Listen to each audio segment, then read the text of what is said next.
السلام عليكم ورحمة الله وبركاته. الحمد لله نحمده ونستعينه ونستغفره ونؤمن به ونتوكل عليه ونعوذ بالله من شرور أنفسنا ومن سيئات أعمالنا. من يهده الله فلا مضل له ومن يضلله فلا هادي له. ونشهد أن لا إله إلا الله وحده لا شريك له. ونشهد أن سيدنا وسندنا وحبيبنا وشفيعنا وإمامنا ومولانا محمدا عبده ورسوله وبارك وسلم تسليما كثيرا كثيرا. أما بعد فأعوذ بالله من الشيطان الرجيم. بسم الله الرحمن الرحيم. قل هل يستوي الذين يعلمون والذين لا يعلمون. صدق الله مولانا العظيم. درود شریف پڑھ لیں. اللهم صل على محمد وعلى آل محمد كما صليت على إبراهيم وعلى آل إبراهيم إنك حميد مجيد. اللهم بارك على محمد وعلى آل محمد كما باركت على إبراهيم وعلى آل إبراهيم إنك حميد مجيد. اللہ رب العزت کا بہت بڑا فضل اور اس کا احسان ہے کہ اس نے آج ہم سب کو ایک طویل عرصے کے بعد پھر سے دین اور ایمان کی باتیں سننے اور سنانے کے لیے اس ذریعے سے توفیق نصیب فرمائی. اللہ تعالیٰ اس سننے سنانے کو بے حد قبول فرمائے اور ہم سب کے لیے نجات کا اور مغفرت کا ذریعہ بنائے. کافی مشغولیات اور مصروفیات کی بنا پر چاہ کر بھی اس دوران یہ جو ہر 15 دن میں بیان ہوتا تھا اس کو کر نہیں سکا. دعا کریں اللہ تعالیٰ اس تسلسل کو باقی رکھے اور اس میں ترتیب پر اللہ تعالیٰ ہم سب کو استقامت نصیب فرمائے. آج دنیا میں جو سب سے زیادہ کسی بات کا چرچا ہے اور تذکرہ ہے، زبانوں پر اگر سب سے زیادہ آج کوئی بات سننے کو ملتی ہے تو وہ تعلیم کے سلسلے میں، علم کے سلسلے میں ہر طرف سے ایک ہی آواز آتی ہے: علم حاصل کرنا چاہیے، تعلیم کو بڑھاوا دینا چاہیے، اس کو فروغ دینا چاہیے. آج اس سلسلے میں ایک مختصر سی گفتگو میں آپ تمام بہن بھائیوں کے سامنے کر رہا ہوں کہ تعلیم کے سلسلے میں اور علم کے سلسلے میں اسلام کا نقطۂ نظر کیا ہے.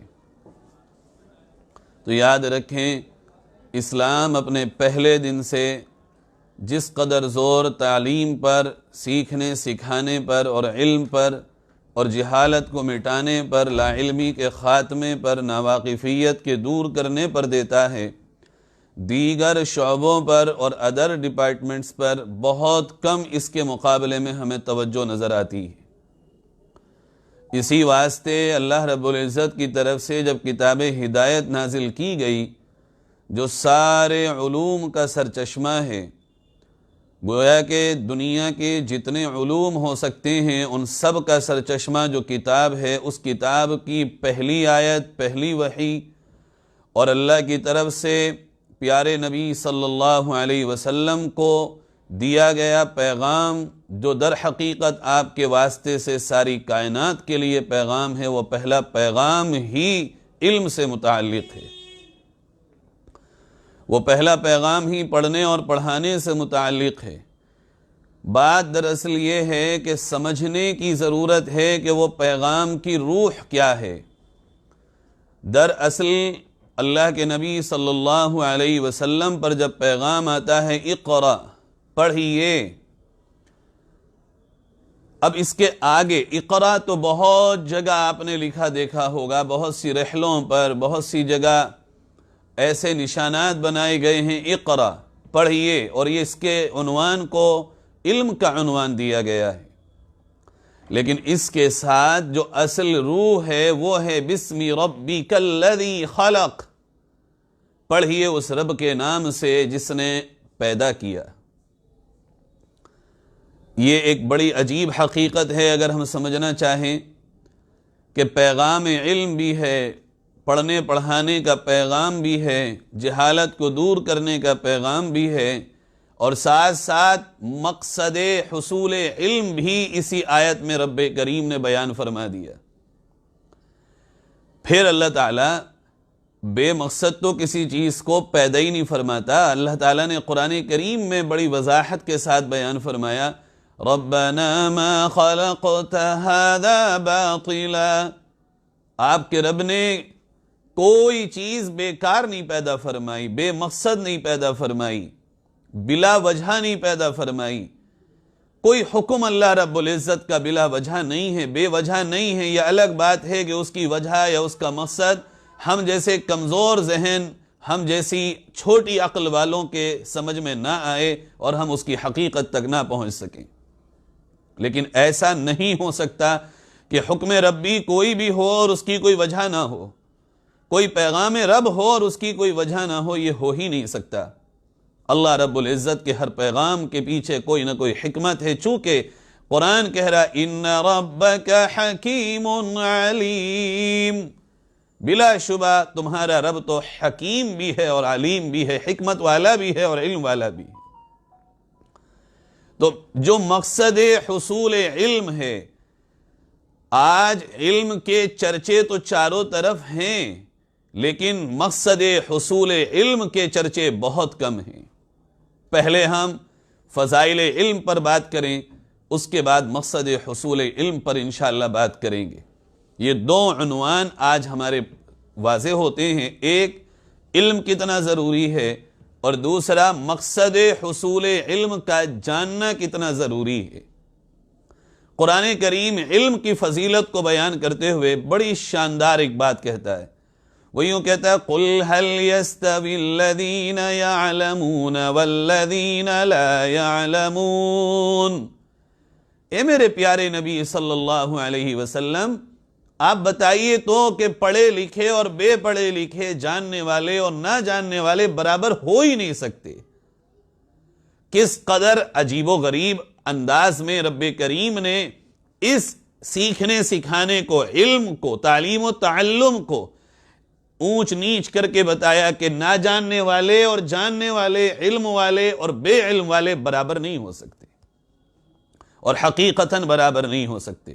پھر اس کو اور واضح کیا، قُلْ هَلْ يَسْتَوِي الْأَعْمَى وَالْبَصِيرُ أَمْ هَلْ تَسْتَوِي الظُّلُمَاتُ وَالنُّورُ، پوچھا جا رہا ہے اے لوگو تم ہی بتاؤ کہ اندھے اور آنکھوں میں روشنی والے برابر ہو سکتے ہیں؟ کیا اندھیرے اور اجالے برابر ہو سکتے ہیں؟ عجیب انداز ہے قرآن کریم کے سمجھانے کا۔ لوگو تم ہی بتاؤ کیا دیکھنے والے اور بے دیکھنے والے، یعنی اندھے اور روشنی والے آنکھوں میں برابر ہیں؟ یا وہ جو رات کی تاریکی اور دن کے اجالے ہیں وہ برابر ہو جائیں گے؟ نہیں ہو سکتے، نہیں ہو سکتے۔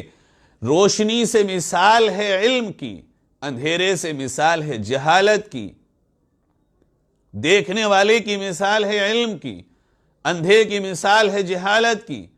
اب اس کی فضیلت اس طرح کھل کے آتی ہے کہ اگر ہم ایک آنکھوں میں روشنی والے کے ساتھ چلیں گے، کہیں پر گڈھا ہے، کہیں پر کیچڑ ہے، کہیں پر کانٹے ہیں، کہیں پر راستہ خاردار ہے، جھاڑیوں دار ہے، ایسا ہے جو ہماری پہنچ سے باہر ہے یا ہم جانتے نہیں ہیں، اگر دیکھنے والے کے ساتھ ہوں گے وہ خود تو بچے گا لیکن جو اس کے ساتھ ہوگا وہ بھی بچے گا۔ اندھے کے ساتھ ہو جائیں، ظاہر ہے اس کو کیا معلوم کہ گڈھا کہاں ہے، کہاں کھائی ہے، کہاں دلدل ہے، کہاں کانٹے ہیں، کہاں پتھر ہیں، کہاں ٹھوکریں لگیں گی۔ وہ خود تو گرے گا لیکن آپ کو بھی گرا دے گا۔ کیسے برابر ہو سکتے ہیں جاننے والے اور نہ جاننے والے؟ اسی طرح رات کی تاریکی اور دن کا اجالا کیسے برابر ہوگا؟ رات کی گھٹا ٹوپ تاریکی اور اندھیرے میں اگر کوئی نکلے گا اور اس کے پاس روشنی کا کوئی انتظام نہ ہو، وہ کہیں سر ٹکرائے گا، کہیں ہاتھ ٹکرائیں گے، کہیں اس کا سینہ ٹکرائے گا، اور جو اس کے ساتھ ہوگا وہ بھی اندھیرے سے اسی انجام کو پہنچے گا۔ اور دن کے اجالے میں جو نکلے گا اسے چھوٹی چھوٹی چیزیں نظر آ جائیں گی، وہ جان لے گا کہ غلط کیا ہے اور صحیح کیا ہے، راستے کے رخ صحیح ہے یا غلط ہے، میں جنگل کی طرف ہوں یا آبادی کی طرف ہوں۔ اس کے ہاتھ میں اگر دو چیزیں دے دی جائیں دن کے اجالے میں، وہ دیکھ سکے گا کہ صحیح کیا ہے اور غلط کیا ہے۔ اسی طرح اللہ رب العزت نے پیارے نبی صلی اللہ علیہ وسلم سے ایک ایسا اعلان کرا دیا۔ اللہ کے نبی نے الگ الگ موقعوں پہ اپنے آنے کے مقاصد کو الگ الگ انداز میں بیان فرمایا۔ ایک موقع پہ آپ فرما رہے ہیں علم کی اہمیت کو بتاتے ہوئے، علم کی فضیلت کو بتاتے ہوئے، یہ سیکھنے سکھانے کی امپورٹنس کو بتاتے ہوئے، انما بعثت معلما، لوگوں میں تو آئے ہی علم کو سکھانے کے لیے ہوں، میں تو آئے ہی جہالت کو دور کرنے کے لیے ہوں، میں تو آئے ہی اس لیے ہوں تاکہ جہالت کے اندھیرے دور ہو جائیں، میں آئے ہی اس لیے ہوں تاکہ علم کی روشنی عام ہو جائے۔ میں اللہ کے نبی صلی اللہ علیہ وسلم کے اس انداز بیان پر قربان جاؤں، اتنی اہمیت کو ثابت کیا ہے اس پیغام میں پیارے نبی صلی اللہ علیہ وسلم نے، میں آئے ہی اس لیے ہوں۔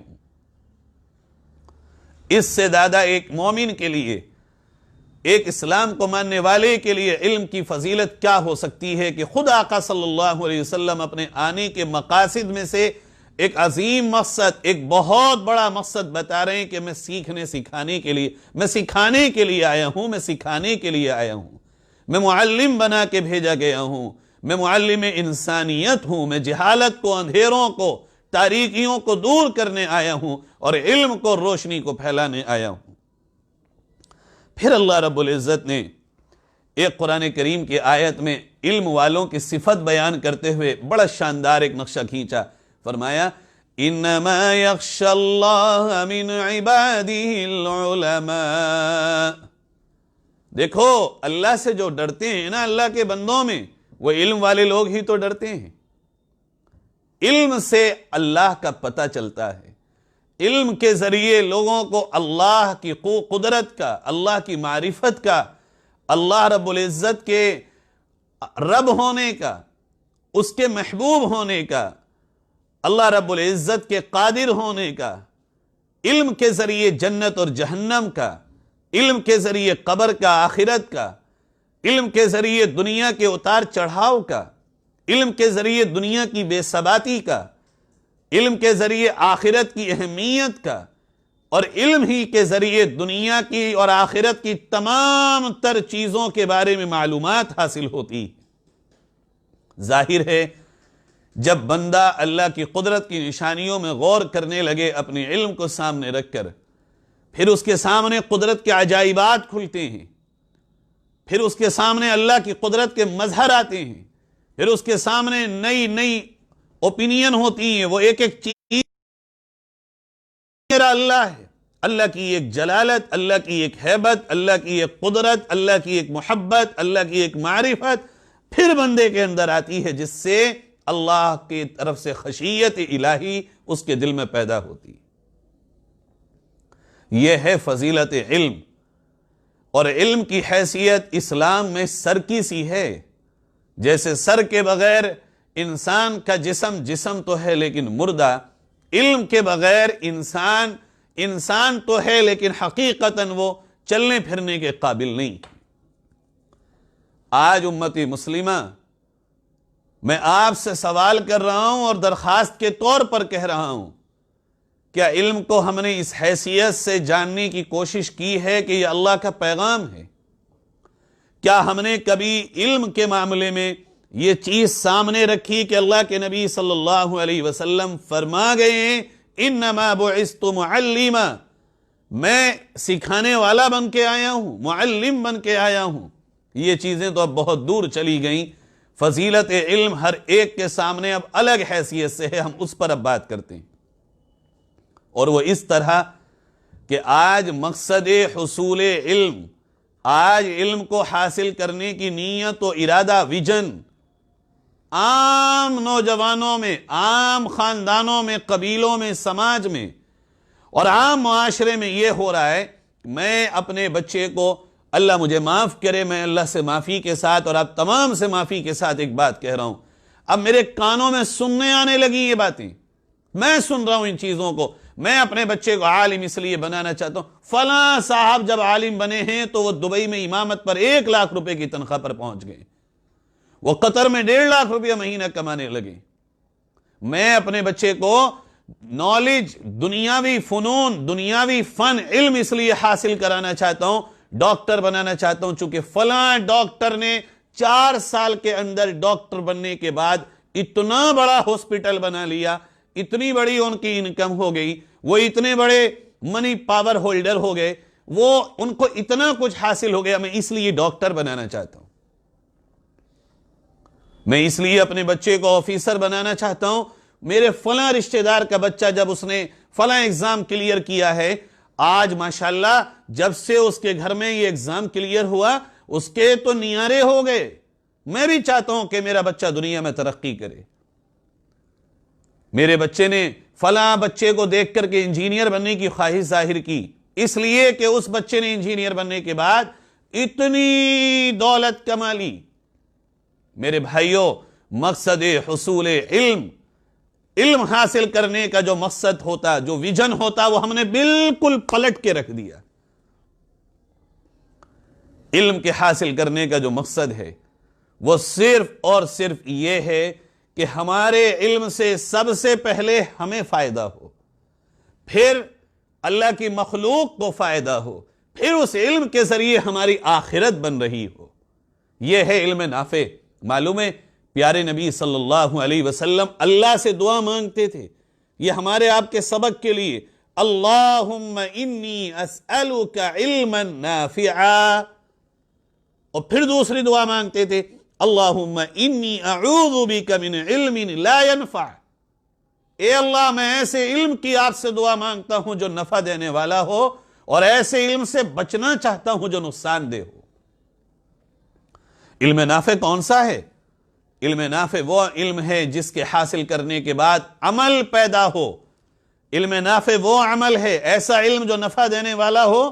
اس کی ڈیفینیشن، اس کی تعریف یہ ہے کہ وہ اس کی خود کی ذات کو نکھار رہا ہو، اس علم کے ذریعے اس کے اندر کچھ کوالٹیز پیدا ہو رہی ہوں، اس کے اندر کچھ صفات حمیدہ آ رہی ہوں، خود وہ اس علم سے منور اور روشن ہو رہا ہو، دوسرے بھی اس کے علم سے نفع حاصل کر رہے ہوں، اور دنیا میں بھی اس کا وہ علم کامیابی کی منزلیں طے کرا رہا ہو اور آخرت بھی اس کی بنا رہا ہو۔ یہ ہے علم نافع۔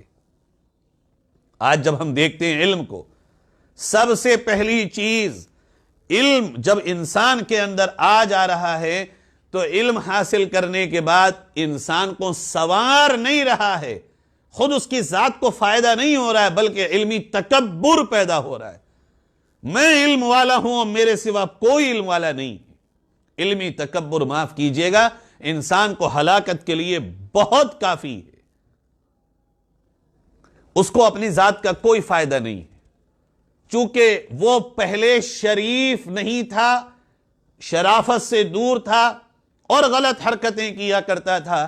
علم حاصل کرنے کے بعد جب وہ کسی مقام پر آیا تو اس نے انہی حرکتوں کو اور رنگ دیا اور شرافت کے ساتھ ان حرکتوں کو کرنے لگا۔ اس کی ذات میں اللہ کے اور اس کے بیچ کا جو تعلق ہے اس میں نکھار نہیں آیا، دوسروں کو نفع نہیں ہوا۔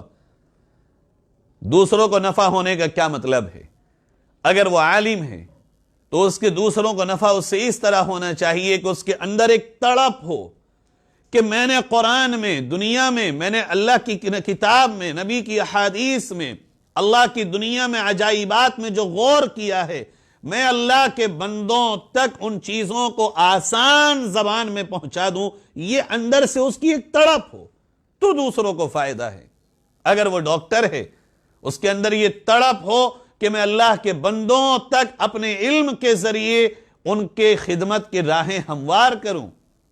ابھی چند دن پہلے ایک ڈاکٹر صاحب سے ہم نے پوچھا، ڈاکٹر صاحب آپ کے ڈاکٹر بننے کا فائدہ آپ کو کیا ہوا؟ کہنے لگے مولانا کیا بتاؤں، اللہ کا شکر ہے بہت مصروفیت ہے، نمازوں کے بھی لالے پڑھنے لگے۔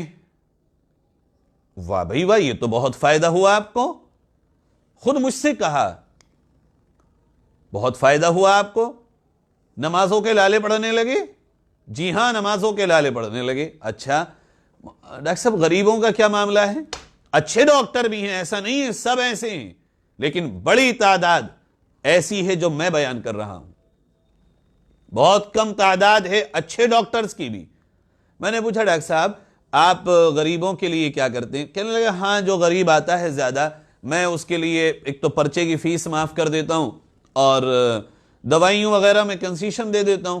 اچھا کتنا کنسیشن دیتے ہیں؟ کم سے کم میں 20% کرا دیتا ہوں۔ بہت اچھا، بہت شکریہ ڈاکٹر صاحب، پرچے کی فیس کتنی ہے؟ 600 روپے۔ واہ بھائی واہ، یہ تو عجیب بات ہے، آپ 600 روپے کی فیس رکھ کے اور جس دوا پہ آلریڈی 40% ڈسکاؤنٹ مل رہا ہے اس میں 20% ڈسکاؤنٹ دے کر آپ کہہ رہے ہیں میں غریبوں کی خدمت کر رہا ہوں۔ یہی بات دراصل سمجھنے کی بات ہے۔ یہ ایک ایگزامپل دے رہا ہوں، ایسا نہیں ہے کہ ڈاکٹروں سے میری دشمنی ہے، یہ ایک ایگزامپل دے رہا ہوں۔ ہر فیلڈ میں ایسا ہو رہا ہے، آدمی ادھر سے کھینچ کر تھوڑی سی 2-4 بوندیں دوسری طرف کو ٹپکا کے یہ سمجھ رہا میں نے خدمت کا حق ادا کر دیا۔ یاد رکھیے جب تک کوئی بھی علم ہو، چاہے وہ دنیاوی ہو یا دینی ہو، جب تک اس کے ذریعے خود فائدہ نہ اٹھانے کا معاملہ ہو اور دوسروں کو کما حقہ فائدہ نہ پہنچ سکے، اس وقت تک اس کا یہ علم اس کے لیے بالکل بیکار ہے، کوئی اس سے فائدہ اس کو کبھی نہیں ہو سکتا، نہ دنیا میں نہ آخرت میں۔ اس لیے میرے بھائیوں، سب سے پہلی چیز ہمیں مقصد حصول علم کو جان لینا چاہیے۔ مقصد حصول علم، اللہ رب العزت کی ذات سے ہمارا تعلق زیادہ سے زیادہ مضبوط ہو، وقت نہ ہوتے ہوئے بھی ہم اللہ رب العزت کے لیے وقت نکالیں، اس کو یاد کریں، پھر جو سیکھا ہے ہم نے اس تمام علم کی روشنی میں اپنی ذات کو دیکھیں۔ میں نے پڑھا یہ ہے، میری اپنے اندر اس کے اکارڈنگ کون کون سی چیزیں ہیں جو مجھے دور کرنا ہے اور کون سی چیزیں ہیں جو اس میں کہی گئی ہوں میرے اپنے اندر نہیں ہیں۔ کوشش کرنی چاہیے کہ پہلے میں اپنے اندر ان کو داخل کرنے کی کوشش کروں اور وہ جو میرے اندر نکالنے کی چیزیں ہیں ان کو نکالنے کی کوشش کروں۔ پھر کون سی ایسی چیزیں جس اس میں یہ کہا جا رہا ہے جو میں نے سیکھا ہے کہ لوگوں کو فائدہ پہنچاؤ، میں کون سی کیٹیگری میں آتا ہوں؟ خود کو تلاش کرنا چاہیے کہ میں اس کیٹیگری میں آتا ہوں اور میں اس کیٹیگری میں آ کے دوسروں کو فائدہ پہنچا سکتا ہوں۔ اگر ایسا ہے تو بہت اچھا، اور نہیں ہے تو خبردار کیا ہے اللہ کے نبی صلی اللہ علیہ وسلم نے۔ پیارے نبی نے فرمایا لوگ 3 وجہ سے بھی علم حاصل کر سکتے ہیں۔ نمبر 1، اگر کوئی علم حاصل اس لیے کرے کہ میں علم والوں کی مجلس میں بیٹھوں اور پھر ان پہ اپنی دھاک جماؤں تاکہ یہ ثابت ہو جائے کہ میں بھی کچھ ہوں، اس لیے علم حاصل کرے۔ نمبر 2، یا لوگوں پر اپنا رعب جمانے کے لیے علم حاصل کرے کہ میں کچھ ہوں، لوگوں دیکھو میں علم حاصل کر کے آ گیا، میں ہوں، یہ اس کی نیت ہو۔ یا پھر اس لیے علم حاصل کرے کہ لوگ اس کی طرف متوجہ ہونے لگے۔ تینوں نیتیں آپ غور سے سن لیں، خاص طور پر ہمارے طلبہ، ہمارے اسٹوڈنٹس، کالج میں، اسکول میں، مدارس میں پڑھنے والے۔ اس لیے اگر کسی نے علم حاصل کیا کہ وہ علم والوں کی مجلس میں بیٹھ کے اپنا رعب جمائے، یا اس لیے کہ لوگوں پر اپنا رعب دکھائے، یا اس لیے تاکہ لوگ اس کی طرف امپریس ہوں اور متوجہ ہوں، یہ لاسٹ والی جو لائن میں کہہ رہا ہوں امپریس کرنے کی، آج سب سے زیادہ ہر پڑھنے والا فوکس اس پہ کر رہا ہے، اور ہر اسکول، کالج اور بڑے بڑے انسٹیٹیوٹ والے اسی پر فوکس کر رہے ہیں، امپریس، سب سے زیادہ فوکس اس پر ہے۔ فرمایا پیارے نبی صلی اللہ علیہ وسلم نے ان 3 نیتوں میں سے کوئی بھی نیت ہو، 2 ہو، 1 ہو یا تینوں ہو، حدیث شریف میں آتا ادخلہ النار، اللہ تعالیٰ ایسے علم حاصل کرنے والوں کو جہنم میں پھینک دے گا۔ اللہ تعالیٰ ان تینوں نیت سے ہماری حفاظت فرمائے۔ اب اس کا عکس دیکھیں، اگر کوئی علم اس لیے حاصل کرے کہ میں علم والوں کی مجلس میں بیٹھوں گا ضرور، لیکن اپنے علم میں اضافہ کروں گا، میں لوگوں کے بیچ جاؤں گا ضرور، لیکن اپنے علم سے انہیں فائدہ پہنچاؤں گا، میں کہیں پر بھی اگر میرا سامنا ہوگا امپریس کرنے کی زبردستی کوشش نہیں کروں گا، بلکہ ان میں گھل مل کے رہوں گا۔ کون کہتا ہمارے نبی صلی اللہ علیہ وسلم سے زیادہ علم والا اس کائنات میں رب کعبہ کی قسم کوئی ہو ہی نہیں سکتا؟ آپ کا معمول کیا تھا؟ ایک بکری چرانے والا بکری چراتے سے پیارے نبی صلی اللہ علیہ وسلم کے پاس آ گیا، اندر بنیان نہیں، پورا پسینے سے شرابور تر، سارے کپڑے میلے کچیلے، اس قدر بدبو ہوگی یقیناً پسینے میں۔ آ کے پوچھا میں محمد سے ملنا چاہتا ہوں۔ ہاں مل لو، بیٹھے ہیں سامنے۔ وہ حیران ہو گیا، کسی بھی سپہ سالار سے ملنا اتنا آسان اس کے لیے تو تھا ہی نہیں۔ صحابہ نے کہا ہاں بالکل، آئیے آئیے۔ بکری چرانے والا، جس دور میں بکری چرانے والے کو انسان نہیں سمجھتا تھا کوئی، حضور اکرم صلی اللہ علیہ وسلم کے پاس جب یہ پہنچے، آپ صلی اللہ علیہ وسلم نے یوں گلے چپٹا لیا، یوں گلے لگا لیا، میرے بھائی آ جا۔ یہ علم کی شان ہے۔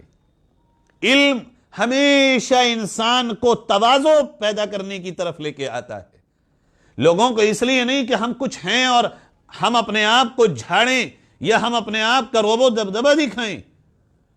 ارے میں نے تو یہ دیکھا ہے جن کو کچھ حاصل ہو جائے وہ ہاتھ ملانا تک پسند نہیں کرتے، 4 انگلیوں سے مصافحہ کر رہے ہیں، وہ بیٹھنا پسند نہیں کر رہے ہیں اپنے سے نیچے والے میں۔ علم تواضع پیدا کرتا ہے۔ علم جب اللہ کی رضا کے لیے سیکھا جائے، وہ انسان کو اپنی حقیقی اوقات یاد دلاتا ہے کہ تو کون ہے، تو اس دنیا میں جو آیا ہے تجھے لانے والا کون، تجھے پیدا کرنے والا کون، تجھے گندے پانی سے اتنا کائنات کا سب سے اشرف انسان بنانے والا کون، وہ بتاتا ہے۔ اور ساری دنیا کو پھر بنانے والا وہی رب ہے جو تجھے بنانے والا ہے۔ آج ہم میں تواضع، انکساری، عاجزی، لوگوں کے لیے نرم رویہ، درد دل میں وہ پیدا نہیں ہو رہا ہے، بہت کم ہے۔ میری بات سے یہ نہ سمجھا جائے کہ بالکل نہیں ہے، بہت کم ہے۔ جو ہونا چاہیے اس کا فیصد بہت کم ہے۔ ہر علم والے کو یہ کوشش کرنا چاہیے۔ میں doctors, engineers, officers, students, teachers, علماء، فضلاء، طلباء سب سے یہ عرض کر رہا ہوں، اور خود سے سب سے پہلے کہہ رہا ہوں، اپنے علم کو سب سے پہلے اپنی ذات کے لیے دیکھنا چاہیے کہ اس علم کی روشنی میں میں کہاں کھڑا ہوں، پھر اس کو نافع بنانا چاہیے لوگوں کے لیے۔ علمی تکبر سے ہر حال میں بچنے کی کوشش کرنا چاہیے۔ اللہ نے اگر آپ کو عقل دی، ذہن دیا، ٹیلنٹ دیا، اللہ نے اگر آپ کو ایک دماغ دیا اور اس کے ذریعے سے رب کریم نے کچھ نالج آپ کو دے دی، وہ بھی اپنے علم میں سے قطروں کے لاکھوں قطروں میں سے ایک قطرہ ہے۔ کیا علم جو ہم سیکھتے ہیں؟ اصل تو علم رب کریم کے پاس ہے۔ اس کے ذرا سے قطرے کو جو رب نے ہمیں دیا، اگر کسی بندے کو نہ دیا، ہم یہ سمجھیں کہ یہ اتنا گرا ہوا ہے کہ ہم اس سے مل نہیں سکتے۔ ہمیں اس لیے دیا تھا کہ جس کے پاس نہیں ہے یہ پیغام ہم اس کے پاس لے کے جائیں۔ اس لیے ہمیں علم اور نالج اور دنیا کے فنون ملے۔ الگ الگ لوگوں کو الگ الگ اللہ تعالیٰ نے نعمتیں دی۔ کسی کو دین کا عالم بنایا، کسی کو اسپیکر بنایا، کسی کو رائٹر بنایا، کسی کو قلم کار بنایا، کسی کو ڈاکٹر، کسی کو انجینئر، کسی کو ٹیچر، کسی کو ڈیزائنر، کسی کو آرکیٹیکٹ۔ یہ رب نے الگ الگ قوتیں ہر ایک کو اس لیے دی کہ ہم اس سے دوسروں کو فائدہ پہنچا سکیں، نہ کہ تکبر میں، ریا میں، دکھاوے میں اور اللہ سے دوری میں مبتلا ہو جائیں۔ آج ہم یہ سمجھتے ہیں کہ پیسہ ہم نے کما لیا۔ اب آج ہو یہ رہا ہے کہ جن لوگوں نے اپنے ٹیلنٹ سے، ہنر سے، علم سے، عہدوں سے پیسہ کما لیا، وہ حج کو جا رہے ہیں، عمرے کو جا رہے ہیں، بہت اچھی بات ہے، جانا چاہیے، اللہ جس کو توفیق دے، بہت بڑی بات ہے، بہت بڑی بات ہے، بہت بڑی نعمت ہے، بہت مبارک نعمت ہے۔ لیکن پیارے نبی صلی اللہ علیہ وسلم کے سامنے آپ نے صحابہ کے سامنے بنی اسرائیل کے دو لوگوں کا ذکر کیا، دو لوگوں کا آپ نے ذکر فرمایا ان میں سے ایک تو وہ تھا کہ جو ہر وقت لوگوں کو علم سکھاتا رہتا تھا، خیر کی باتیں بتاتا رہتا تھا۔ علم کے لیے کسی کلاس کا ہونا کمپلسری نہیں ہے، انسان چلتے پھرتے ٹیچر ہے، معلم ہے، وہ جہاں ہے وہاں خیر کی بات سکھا سکتا ہے۔ آپ نے فرمایا ایک تھا کہ وہ ہر وقت خیر کی بات، لوگ بیٹھے ہیں اچھائیوں کی بات بتا رہا ہے، برائیوں سے آگاہ کر رہا ہے، دنیا اور آخرت میں کون سی چیزیں ایسی ہیں جو نقصان دہ ہیں وہ باتیں بتا رہا ہے۔ اور ایک وہ تھا جو دن بھر روزہ رکھتا اور رات کو نفلیں پڑھتا۔ پھر آپ نے سوال کیا ایہما افضل، بتاؤ دونوں میں کون سا افضل ہے؟ آج اگر ہم یہ سوال کریں کہ بھئی ایک مولانا صاحب ہیں، ایک ڈاکٹر صاحب ہیں، ایک انجینئر صاحب ہیں، ایک فلاں صاحب ہیں، ایک فلاں صاحب ہیں، اور وہ لوگوں کو ہر وقت اچھی باتیں بتا رہے ہیں، اگزامپل مولانا بتا رہے ہیں گناہوں سے بچو، اللہ کی نافرمانی سے بچو، جھوٹ سے بچو، غیبت سے بچو، کینے سے بچو، سچ بولیں، حق ادا کریں، نمازیں پڑھیں، ایک دوسرے کے ساتھ اچھے تعلق کو قائم کریں، قطع تعلق نہ کریں، حلال کھائیں، حرام نہ کھائیں، متقی بنیں، پرہیزگار بنیں، بڑوں کی عزت کریں، چھوٹوں سے پیار کریں۔ یا اسی طرح آج ڈاکٹر بتا رہے ہو لوگوں صحت کے لیے یہ چیزیں بہت نقصان دہ ہیں، ہر وقت اس کو ایک ہی دھن ہو، یہ چیزیں صحت کے لیے نقصان دہ، صحت اللہ کی نعمت ہے، صحت اللہ کی نعمت ہے، لوگوں اس اللہ کی نعمت کو سمجھو، اس کے لیے یہ نقصان دہ ہے، یہ فائدہ مند ہے، اس کا استعمال کرو، اس کا استعمال نہ کرو۔ ایک تو یہ لوگ ہیں، ایک وہ ہے جو دن بھر روزہ رکھے اور رات کو نفلیں پڑھے اور بتاتا کچھ نہیں ہے۔ ہم اگر آج کے معاشرے سے پوچھیں تو یقیناً یہ کہیں گے ارے یہ تو بڑا متقی ہے، یہ تو دن بھر روزہ رکھ کے تسبیح پڑھ رہا ہے، یہ راتوں کو نفلیں پڑھ رہا ہے، کام بہت اچھا، روزہ رکھنا بہت باعث ثواب ہے۔ لیکن حضور نے جب سوال حضور سے پوچھا کون افضل، آپ نے فرمایا وہ جو خیر کی باتیں سکھا رہا ہے، اس کی فضیلت اس روزے والے پر اور نفلوں والے پر ایسی ہے جیسے مجھ محمد کی فضیلت تم صحابہ پر ہے۔ اللہ اکبر، اس فضیلت کی کوئی انتہا نہ چھوڑی آپ صلی اللہ علیہ وسلم نے۔ بھائیوں، نوجوانوں، آج اپنے مقصد کو پہچانیے، ہمیں علم حاصل کرنے کا مقصد ضرور جاننا ہوگا، ورنہ جس طرح سے آج ہم مایوسی کی کیفیت میں مبتلا ہیں، کیوں مبتلا ہیں؟ ہمیں اپنے مقصد کا ہی نہیں پتا۔ دولت ہونے کے باوجود بزدلی، مایوسی، قوت ہونے کے باوجود بزدلی اور مایوسی، عہدے ہونے کے باوجود بزدلی اور مایوسی، طاقت ہونے کے باوجود بزدلی اور مایوسی۔ جانتے ہیں کیوں؟ اس لیے کہ حضور صلی اللہ علیہ وسلم پہلے ہی فرما گئے تھے آج سے 1400 برس قبل کہ ایک وقت آئے گا، ایک وقت آئے گا جب ساری دنیا میری امت پر ایسے ٹوٹ پڑے گی جیسے بھوکے دسترخوان کے کھانے پہ ٹوٹ پڑتے ہوں۔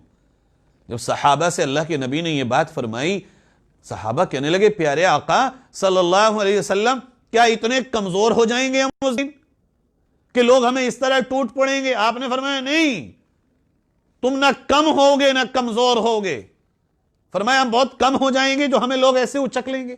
آپ نے فرمایا نہیں، بل انتم یومئذ کثیر، ارے تم بہت ہوگے، ولکنکم غثاء کغثاء السیل، لیکن بالکل ایسے ہوگے جیسے سمندر کے جھاگ، دیکھنے میں بہت ہیں مگر طاقت میں کچھ نہیں ہے۔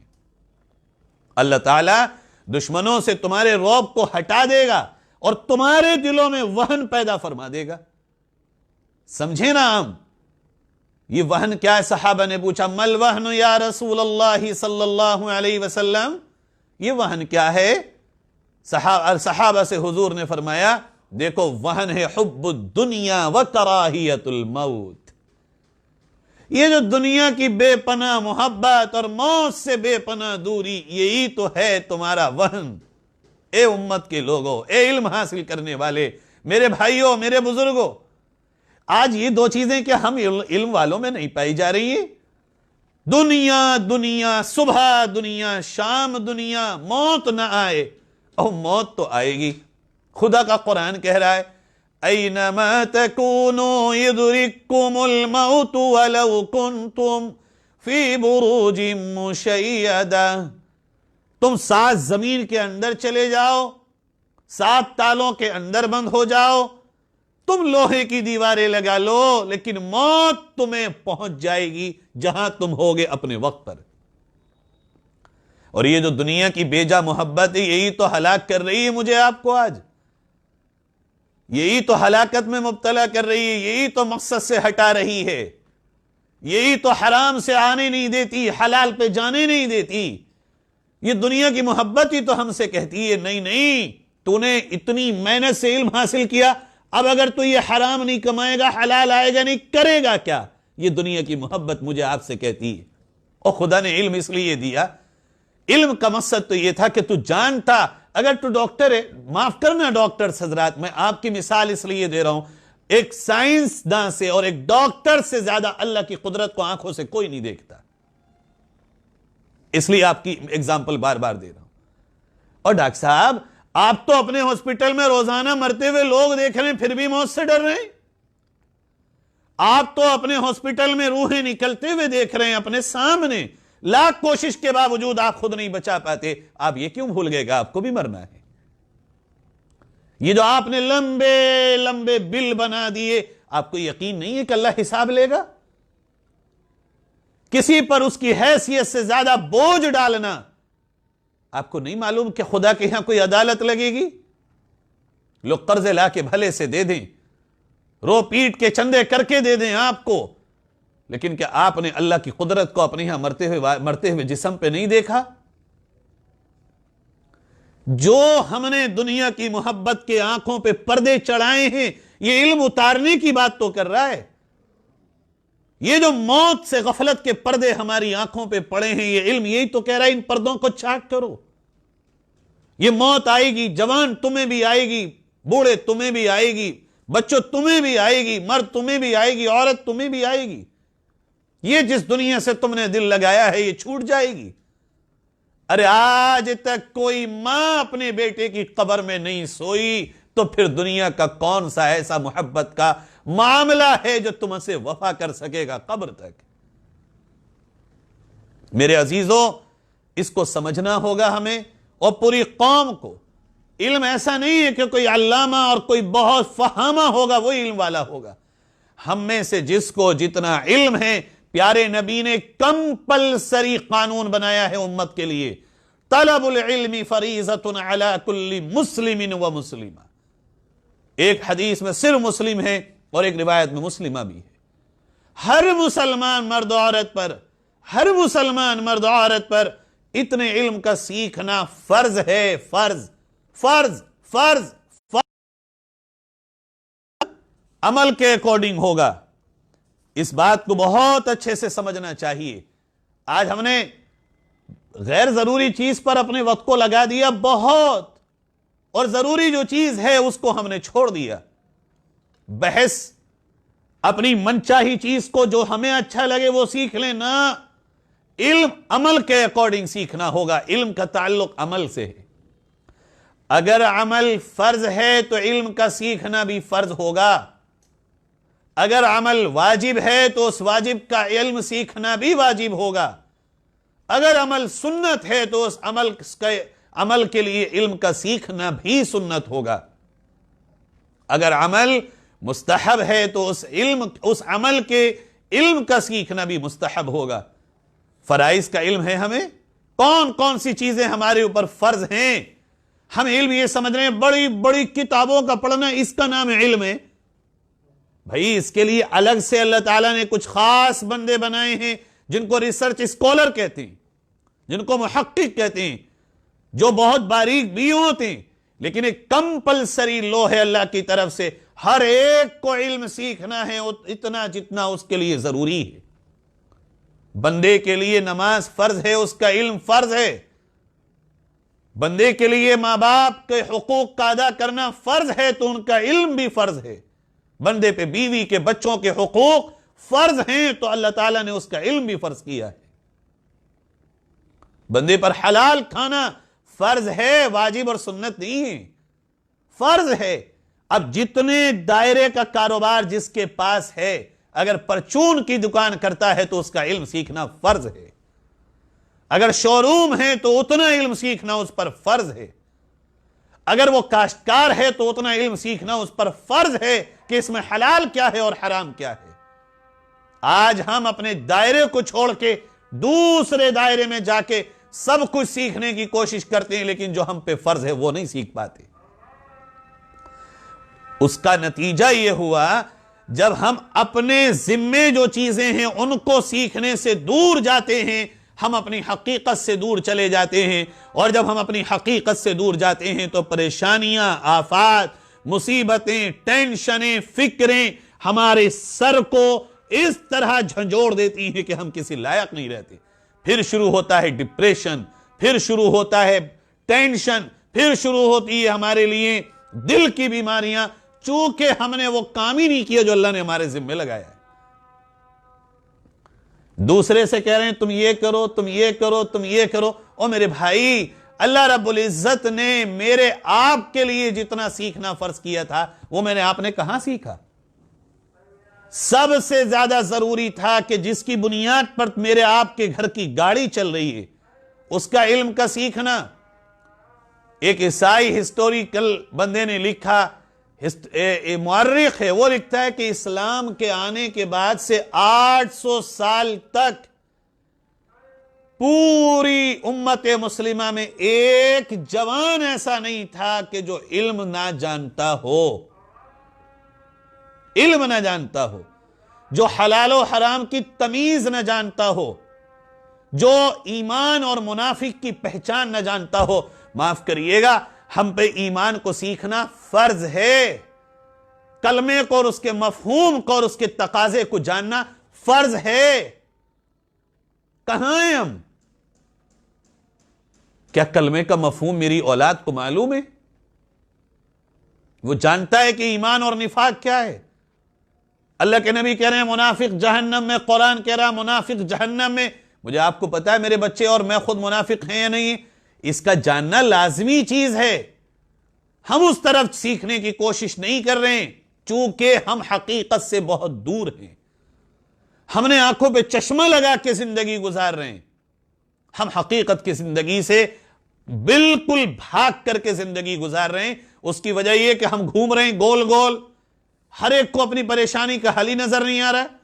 وہ کہہ رہا میں کیا کروں، میں کیا کروں، ساری قوم یہ ہو گئی۔ او میرے پیارے، ساری قوم چھوڑ، تو خود سے پوچھ تو کیا کر رہا ہے، تیرے میرے گھر میں کیا ہو رہا ہے، میں نے اور آپ نے اپنے اوپر کتنا نفاذ کیا ہے اس پیغام کو جو اللہ رب العزت کا آیا ہے۔ جبکہ دنیا میں ایک واحد چیز ہے علم ہوتا ہے، اور نہ ہی کبھی اس کے پاس نعمت کم ہوتی ہے اور نہ ہی اس کی وجہ سے وہ رسوا ہوتا ہے۔ آج اگر ہم یہ کوشش کر لیں کہ ہم اپنے اپنے حصے کی ذمہ داری ادا کریں، بڑی احتیاط کے ساتھ ایک میں اور بات کہہ رہا ہوں۔ میں ایک سفر میں جب گیا گزشتہ سال، راستے میں چل رہا تھا، نماز کے لیے رکا، بہت دور تک ایک مسجد بھی نظر نہیں آئی، تو ایک جھونپڑی ٹائپ کی ایک قبر کے پاس پڑی ہوئی تھی، وہاں میں رک گیا۔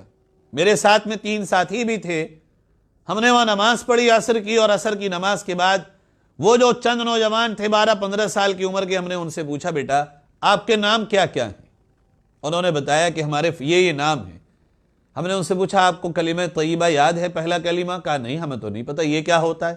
خدا گواہ ہے آپ کو پتا ہے آپ کے نبی کون ہیں؟ کہ جی ہمیں تو نہیں پتا. نہیں پتا. آج ان کو نبی کا نہیں پتا، کلمے کا نہیں پتا. میرے آپ کے بچوں کو کلمہ پتا، نبی پتا، لیکن نبی کا پیغام کا نہیں علم ہے، نہ کلمے کے تقاضے کا علم نہیں ہے. تو مسائل تو یہ ہیں آج، بلکہ میں یوں کہوں مسئلہ تو ہم خود ہیں. اللہ رب العزت نے تو کتاب نور ہمیں دے دی، روشنی کی کتاب، علم نور ہمیں دیا، روشنی کا علم جس کو سیکھنے کے بعد کوئی اندھیرے میں رہ ہی نہیں سکتا. پھر اللہ رب العزت نے ایک عجیب و غریب رحمت کا پیغام سنا دیا سیکھنے والوں کے لیے کہ اگر علم سیکھ لیں گے لوگ اور اس کے لیے نکل چلیں گے، نکل پڑیں گے، کوشش کر لیں گے برضا اللہ، اللہ کی رضا کے لیے، فرمایا فتح اللہ لہ بابا الی الجنہ، اللہ تعالیٰ ان کے لیے جنت کا دروازہ کھول دے گا. وَفَرَشَتْ لَهُ الْمَلَائِكَ أَكْنَافَهَا، اور فرشتے ان کے لیے اپنے پروں کو بچھا دیں گے. وَصَلَّتْ لَهُ الْمَلَائِكَ، اور ان کے لیے فرشتے دعائیں شروع کر دیں گے، یہاں تک کہ سمندروں میں مچھلیاں اور آسمانوں کے فرشتے اور اللہ کی دیگر مخلوق جو علم کو اللہ کی رضا کے لیے سیکھنے والے ہیں ان کے لیے دعا شروع کر دیتے ہیں. اب بات کو میں سمیٹتے ہوئے اس کو آخری طرف لے کے آتا ہوں. تمام علوم میں سب سے اعلی علم اگر کوئی ہے وہ ہے علم دین. اس آخری بات کو بہت غور سے سمجھنے کی ہم کوشش کریں. تمام علوم میں، بلکہ علم تو حقیقت کا علم دین ہی ہے، باقی تو سارے فن ہیں، علم تو در حقیقت علم دین ہے. اسی سے آنکھیں کھلتی ہیں، اسی سے ہمارے ضمیر روشن ہوتے ہیں. آج دو چیزوں کو سمجھنے میں یا تو جان بوجھ کر ہمارے مہربانوں نے مہربانی کی ہے جو ملایا ہے، یا پھر انجانے میں یہ مہربانی ہو گئی کہ سمجھایا نہیں گیا. علم کو اور زبان کو مقابل کیا گیا، جبکہ علم کا مقابلہ زبان سے نہیں ہے. لوگوں نے یہ کہا یہ علم دین سیکھنے والے انگریزی نہیں جانتے، ہندی نہیں جانتے، سنسکرت نہیں جانتے، فرنچ نہیں جانتے. بھائی علم دین الگ ہے، زبان الگ ہے. یہ دو باتیں بہت سمجھنے کی ہیں. لوگوں نے علم دین کو اس لیے چھوڑا کہ اس میں انگریزی نہیں ہے، اس میں سائنس نہیں ہے، میتھ نہیں ہے، بایو نہیں ہے. زبان کوئی بھی ہو، اللہ رب العزت کا قرآن کہتا ہے وَمَا أَرْسَلْنَا مِن قَبْلِكَ مِن رَسُولٍ إِلَّا بِلِسَانِ قَوْمِ، ہم نے جو رسول جس قوم کی طرف بھیجا اسی کی زبان دے کر بھیجا. یہ تو ہمارا پیغام ہے. ہر زبان سیکھنے کی ضرورت ہے، اور چونکہ جس قوم میں دین کا کام کرنا ہو، جس قوم میں اصلاح کا کام کرنا ہو، جس قوم میں سماج سدھار کا کام کرنا ہو، جس قوم اور سماج میں ہمیں لوگوں کو بلندیاں تک لے جانے کا کام کرنا ہو، اس سماج کی زبان اگر ہمیں نہ آتی ہو تو کام نہیں کر سکتے. اسلام انگریزی سیکھنے کا مخالف نہیں ہے. علم دین فرنچ، سنسکرت، چائنیز، یہ دنیا کی کسی بھی زبان کو سیکھنے سے منع نہیں کرتا. اسلام یہ کہتا ہے علم دین حقیقت کا علم ہے، علم دین ریئلٹی میں علم ہے، علم دین، علم قرآن، یہی تو علم ہے جس سے ساری دنیا کے علم نکلتے ہیں. اس کے ساتھ ساتھ دنیا کے فن سیکھنا چاہیے. جہاں ہمیں قرآن کے ساتھ سائنس ملے لے لیں، جہاں قرآن کے ساتھ ہمیں ٹیکنالوجی کا کوئی علم ملے ہمیں لینا چاہیے. جہاں ہمارے اللہ اور قرآن کے ساتھ ہمیں دنیا کی کوئی بھی معلومات ملے وہ لے لیں، لیکن اگر قرآن کو چھوڑ کے دنیا کی ساری معلومات فری میں مل رہی ہوں ہمیں منظور نہیں ہونا چاہیے. جہاں ساتھ ساتھ ہو وہاں ہمیں کوئی آبجیکشن نہ ہو، اور جہاں چھوٹ رہی ہو وہاں یہ جان لیں کہ ہم اپنا لاس کر رہے ہیں اور دنیا اور آخرت دونوں کے لیے بہت نقصان کا سودا ہو رہا ہے. آئیے رزلٹ کی طرف اس پوری گفتگو کے خلاصے کے طور پہ وہی اتنی تفصیل کے بعد دو چیزوں کو ہم لے کے آتے ہیں. ہماری مائیں، بہنیں، بھائی، نوجوان، بزرگ جو کچھ بھی سیکھ رہے ہوں، ہر سیکھنے کا نام علم ہے. ہر نالج جو اللہ کی طرف کو لے جانے والی ہو اس کا نام علم ہے. جو اللہ سے ملانے والی چیز ہے اس کا سیکھنا اور سکھانا، یہی تو علم ہے. سب سے پہلی چیز ہم آج یہ نیت کر لیں، ہماری ذمے میں جو چیزیں ہیں ان کے متعلقات، اس کے اکارڈنگ ہمیں علم سیکھنا ہے. ان احکامات کو ہمیں ہر حال میں جاننا ہے. اگر باپ ہیں، باپ کے حقوق، ماں ہیں، ماں کے حقوق، بیوی ہے تو بیوی کے حقوق، اولاد ہے تو اولاد کے حقوق، بھائی ہے تو بھائی کے ذمے کیا حقوق ہیں، اگر وہ خاندانی ہے تو خاندانیوں کے حقوق، اگر وہ ایک مسلمان ہے تو بحیثیت مسلم اس کے اوپر کیا فرائض و واجبات ہیں جو وہ ساری دنیا کے لیے لے کے آئے گا. اگر وہ پڑوسی ہے، پڑوسی کے حقوق، اگر اس کا کسی سے معاملہ دوری کا ہے تو اس کے حقوق، اور اسی طرح کاروباری معاملات میں جو کچھ بھی کر رہا ہو وہ اپنی اس دائرے کے اندر سب سے پہلے اس کی معلومات حاصل کرے. اس لیے ایک بات، معلومات حاصل کریں، علم حاصل کریں، جانیں. یہ جاننا ہمارے لیے، آپ کے لیے واجب اور فرض ہے. دوسرا اس لیے تاکہ اللہ راضی ہو جائے، تاکہ قیامت میں اللہ کے سامنے رسوا نہ ہونا پڑے. فرض کیجئے میں نے قیامت میں اللہ کے سامنے یہ بات رکھی، اللہ میں تو کاروبار کرتا تھا، مجھے پتہ ہی نہیں تھا یہ چیز ناجائز ہے. اللہ پوچھ سکتا ہے، میرے بندے بڑی پیاری بات کہی ہے تو نے، تیرے پاس تجھے علم نہیں تھا؟ جب تو پیدا ہوا تھا سائیکل چلانا جانتا تھا، موٹر سائیکل جانتا تھا، کار جانتا تھا، موبائل جانتا تھا، یہ تولنا جانتا تھا، پیسے گننا جانتا تھا. تو میرے بندے تو نے ساری چیزیں جانی، لیکن میرا بھیجا ہوا پیغام نہ جانا. یہ تیرا عذر میں کیسے قبول کر لوں؟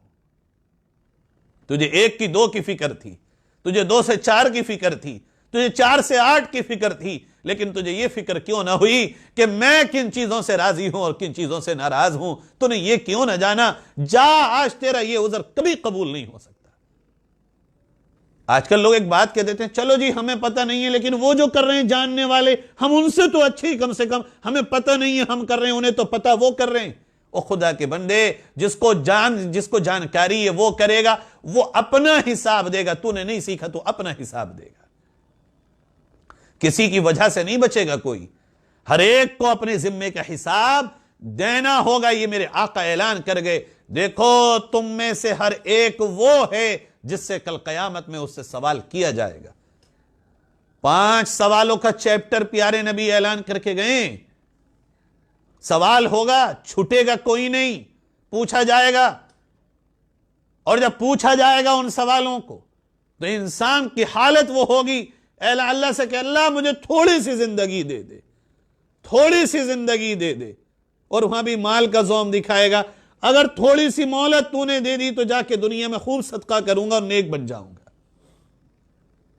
میرے بھائیوں، مال کے حقوق جانیں کہ اللہ نے جو مال دیا ہے، جتنا دیا ہے، اس میں اللہ کی طرف سے ہم پہ کیا حقوق ہیں. اور دوسری نیت کو درست کر لیں کہ اس لیے اللہ کے دین کو، اس علم کو سیکھیں گے کہ اللہ راضی ہو جائے. ہم اللہ کے نوکر ہیں، وہ ہمارا مالک ہے. یہ آخری بات کہہ رہا ہوں. ہمارا ایک رشتہ اللہ سے خالق اور مخلوق کا ہے. ہم اس کے بندے ہیں، وہ ہمارا مالک ہے. میں اس کو اردو کی تعبیر میں کہہ رہا ہوں، ہم اس کے نوکر ہیں، وہ ہمارا مالک ہے. نوکر وفادار ہو، نوکر اگر سمجھدار ہو، نوکر اپنا کام پورا کر رہا ہو، نوکر کی حفاظت مالک کے ذمہ ہو جاتی ہے. نوکر کی توہین مالک کی غیرت کو للکارتی ہے. اور اگر نوکر ہی غدار ہو، نوکر ہی بے وفا ہو، نوکر ہی کام چور ہو، نوکر ہی غافل ہو، نوکر اپنا کام پورا نہ کرے، مالک بے پرواہ ہو جاتا ہے.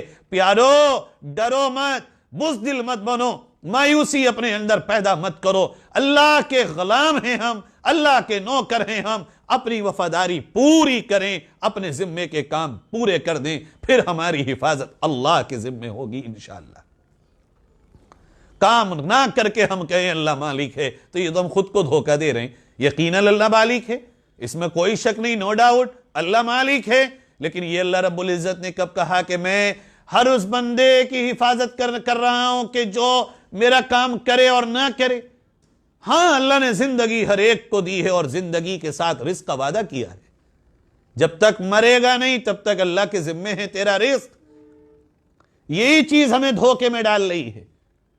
ہم نماز نہیں پڑھتے پھر بھی روزی مل رہی ہے. ارے وہ اللہ نے کہہ دیا، اس میں تیری میری کیا خصوصیت ہے؟ وہ اس کو بھی تو دے رہا جو اس کو نہیں مانتا، وہ اس کو بھی تو دے رہا جو اس کو برا بھلا کہہ رہا ہے، وہ اس کو بھی تو کھلا رہا تھا جو حضور کو سب سے زیادہ ابو جہل نام کا تکلیف دے رہا تھا. کھلانا اس بات کی علامت ہے کہ اللہ تجھ سے محبت کر رہا ہے. یہ مجھ سے محبت ہے اللہ کو. بہت پیسوں کا آنا یہ اس بات کی دلیل ہے کہ اللہ کے قریب ہیں ہم. یہ دھوکہ ہے، یہی دھوکہ مکے کے مشرکوں کو ہو گیا تھا. میرے عزیزو، اس دھوکے سے نکلیں اور ہم میں سے ہر ایک اپنے آپ کو تولے کہ ہم اپنے ذمے کے کام کتنے پورے کر رہے ہیں، ہم اپنے وفاداریوں میں کہاں تک اللہ کے ساتھ سچے ہیں. اگر سچے ہیں، میں کہہ رہا ہوں اللہ کہ کلام کی روشنی میں، پیارے نبی کے دین کی روشنی میں بے فکر ہو جاؤ. اگر اللہ کے ساتھ وعدے کو وفا ہم نے کیا ہے تو پھر خدا کا بھی وعدہ ہے وَأَنْتُمُ الْأَعْلَوْنَ إِن كُنْتُم مُؤْمِنِينَ. گھبراؤ نہیں، ڈرو نہیں، سر بلند تم ہی رہو گے شرط ہے کہ تم سچے پکے مومن بنو. یہ خدا کا وعدہ ہے. تم اپنے وعدے میں جو اللہ سے کہا ہے وہ پورا کر لیں. اللہ اپنا وعدہ کبھی پیچھے نہیں ہٹ سکتا. اللہ رب العزت کبھی اپنے وعدے میں 1 انچ برابر رد و بدل نہیں فرماتا. اس کا وعدہ اٹل ہے، حقیقت ہے. آئیے آج ہم یہ نیت کرتے ہیں، میں بھی کرتا ہوں انشاءاللہ، کہ ہم اپنے ذمے کے علم کو سیکھیں گے اس نیت سے اللہ ہم سے راضی ہو جائے، اور یہ یقین رکھیں گے کہ ہم اللہ کے ساتھ کیے وعدے کو اور اپنے ذمے کے تمام کاموں کو پورا کریں گے، اور پھر اس کے بعد اللہ کی مدد ہمارے ساتھ انشاءاللہ شامل حال ہوگی. دیر ضرور ہے مگر سویر بھی ہے، اندھیرا ہے اجالا بھی ہوگا، رات ہے روشنی بھی ہوگی، کل نکلے گا تو سورج طلوع بھی ہوگا.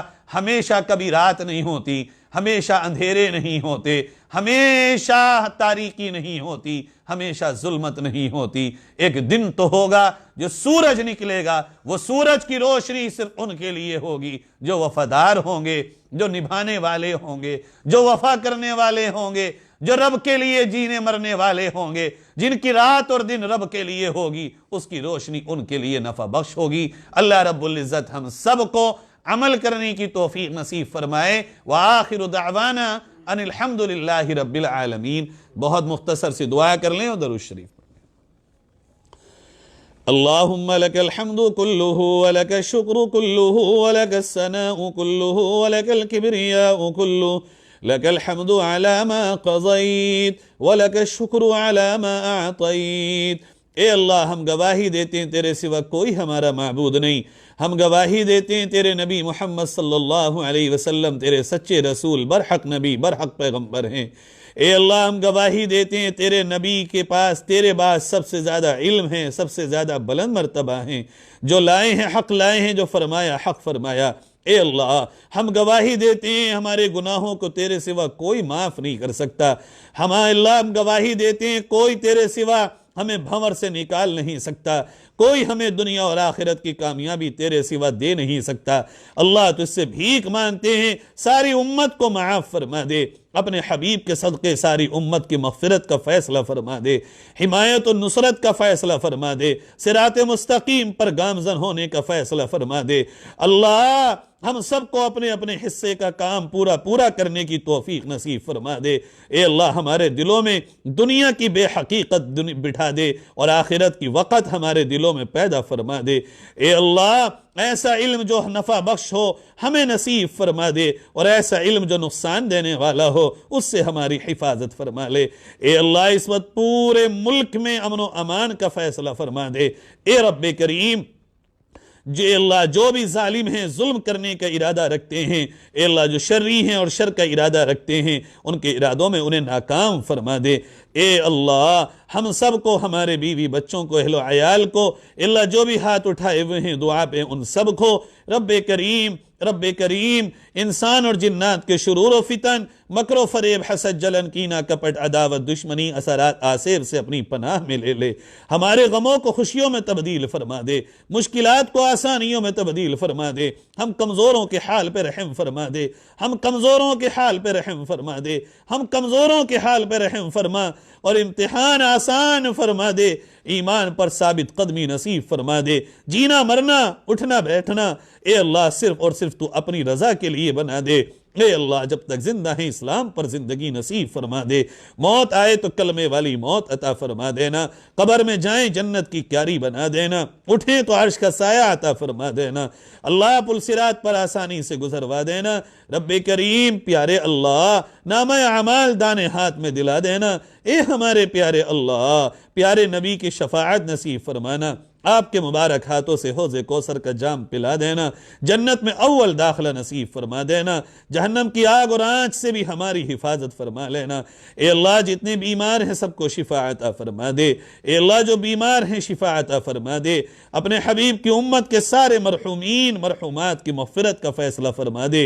اے اللہ جیلوں میں جو بے قصور بند ہیں جلد رہائی کے فیصلے فرما دے، اور جن کو بے قصور پکڑا جا رہا ہے ان کی حفاظت کے فیصلے فرما دے۔ ہماری دعاؤں کو پیارے نبی محمد صلی اللہ علیہ وسلم کی عظمت کے صدقے طفیل قبول فرما لے۔ صلی اللہ علی النبی الکریم سیدنا محمد وآلہ واصحابہ اجمعین، آمین برحمتک یا ارحم الراحمین۔ السلام علیکم ورحمۃ اللہ وبرکاتہ۔